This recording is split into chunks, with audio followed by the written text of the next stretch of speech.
হঠাৎ পেটে যন্ত্রণা, চিকিৎসা শুরু হতে না হতেই প্রাণ হারালো বছর 7-এর নাফিসা খাতুন। ভগবানগোলা মেলার সিঁড়ি লিয়াকত নগরের বাসিন্দা প্রথম শ্রেণীর ছাত্রী নাফিসা টিউশন পড়ে বাড়ি ফেরার পথে হঠাৎ পায়ে ও পেটে যন্ত্রণা শুরু হয়। কোনো রকমে বাড়ি ফিরে অত্যন্ত অসুস্থ হয়ে পড়ে বাড়তে থাকে যন্ত্রণা। তড়িঘড়ি পরিবারের লোকেরা কানাপুকুর হাসপাতালে নিয়ে যায়। সেখান থেকে মেডিকেল কলেজে রেফার করা হলে ভর্তি করার কিছুক্ষণ পরেই মারা যায়। পুলিশ দেহ ময়নাতদন্তের জন্য পাঠায়। তবে কি কারণে ওই শিশু মারা গেল তা নিয়ে ধোঁয়াশায় পরিবারের লোকেরা। মানসিক স্বাস্থ্যের জন্য সবার আগে যে নামটি মনে ভেসে ওঠে, সুস্থ মনের ঠিকানা মনোবীক্ষণ। যোগাযোগ নাম্বার 7477799513। টিউশন পড়ে বাড়ি ফেরার পথে হঠাৎ পায়ে ও পেটে যন্ত্রণা শুরু হয় বছর 7-এর ছোট নাসিফা খাতুনের। ভগবানগোলা মেলার সিঁড়ি লিয়াকত নগরের বাসিন্দা প্রথম শ্রেণীর ছাত্রী নাফিসা কোনো রকমে বাড়ি ফিরে অত্যন্ত অসুস্থ হয়ে পড়ে, বাড়তে থাকে যন্ত্রণা।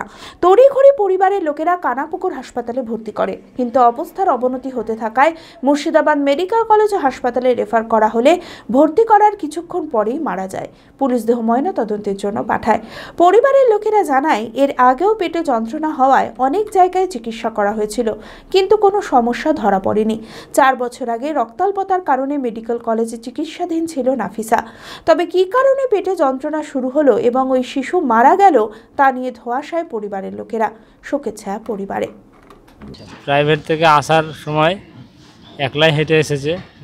হেঁটে আস্তে আস্তে পা ফেলতে পারছে না, বাড়ির কাছে চলে এসে পা ফেলতে পারছে না। ব্যাগ লেগেছিলো, ব্যাগটাকে ছিঁচড়ে মিচড়ে কোনো রকম বাড়ি এসছে। বাড়ি আসার পরে খাটে উঠে সাটপাট হয়ে গেছে।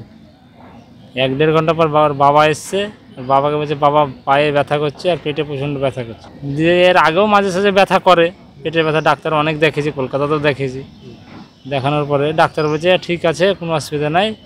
আর বাচ্চাটা বেশি খাওয়া দাওয়া করে না। ও ডাক্তাররা বলেছে, ছবি তুলেছিল এর আগে।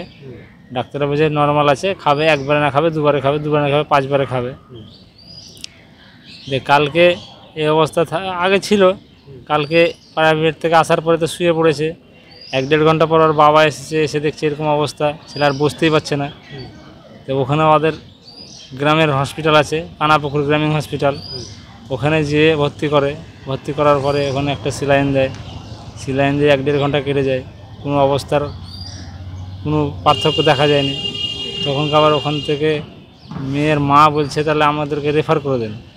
ওখানে কি ট্রিটমেন্ট করেনি? ট্রিটমেন্ট ওই তো স্যালাইন দিয়েছে ডাক্তার দেখে স্যালাইন করেছে। তারপরে রেফার নিয়েছে বহরমপুরে ভর্তি করছে। ডাক্তার তো এমার্জেন্সিতে বাচ্চাদের ডাক্তার বলে থাকে না, আমার জানা নাই।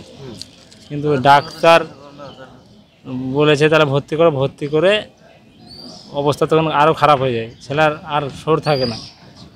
দিয়ে যখন 3 তলায় নিয়ে যায়, একটা নার্স সহ গিয়েছিল, 3 তলায় নিয়ে যায়। বেডে ঘরে ঢোকানোর আগে ছেলের দম হারিয়ে যায়।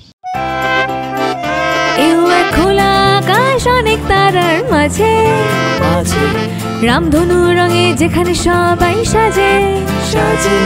নামি হোক কিংবা দামি, পেয়ে যাবে সব রকমই। ছোট হোক কিংবা বড়, কেনাকাটা হোক আরো নতুন ফ্যাশনে নতুন tradition. Libas family store, Libas family store. Libas কাটাই বহরমপুর, মুর্শিদাবাদ।